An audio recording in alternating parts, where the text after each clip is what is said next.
ভেঙে ফেলা, কাউকে রাস্তাঘাটে অপমান করা, এই ধরনের ঘৃণ্য কাজের যাতে পুনরাবৃত্তি না হয় সেইটা এই সরকারকে লক্ষ্য রাখতে হবে।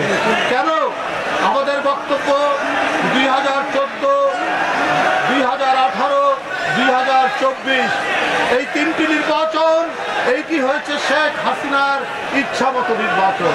এখানে ভোটের দরকার পড়েনি, এখানে নির্বাচনের কোনো নিয়ম নীতি দরকার পড়েনি। শেখ হাসিনা যাকে চেয়েছে তাকেই নির্বাচনে পাস করা হয়েছে। এর জন্য দায়ী রকিবুল হুদা, হাবিবুল আউয়াল পরে এবং আরেকজন KM হুদা। জনগণের যে ইচ্ছা, ভোটারদের ইচ্ছা মতো তারা নির্বাচন করেনি।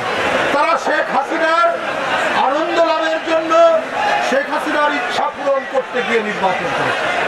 অবশ্যই এরা অপরাধী, এদের বিচার হতে হবে, তবে এই বিচার হতে হবে আইনসঙ্গত। বিচারের যিনি আসামি সেও নিরাপত্তার সাথে আপনার বিচারালয়ে আদালতে হাজির হয়। কিন্তু বিচারের আদালতের প্রাঙ্গণে কাউকে ডিম ছুঁড়ে মারা হবে, কাউকে জুতো নিক্ষেপ করা হবে এবং বাড়িতে লোকজন গিয়ে তাকে টেনে হিঁচড়ে বের করবে, এইটা বিএনপি কখনোই পছন্দ করে না এবং বিএনপি এই ধরনের ঘৃণ্য কাজের পরিপন্থী। অবশ্যই যারা এই কাজের সাথে জড়িত, তারা যারাই এই কাজ করেছে তাদের অবশ্যই এই সরকারকে খুঁজে বের করে তাদের দৃষ্টান্তগুলো বিচার করতে হবে।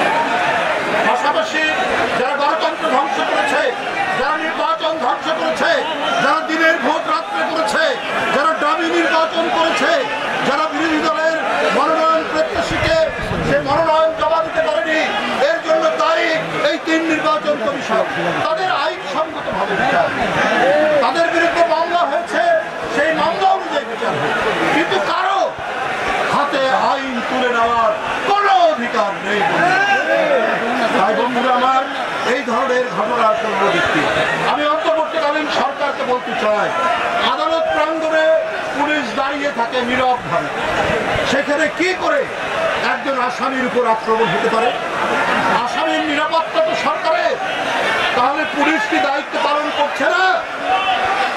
পুলিশের মধ্যে কি দোসররা আছে যাতে ডক্টর ইউনূস সাহেবের সরকারের বদনাম হয়? এই কাজ করছে।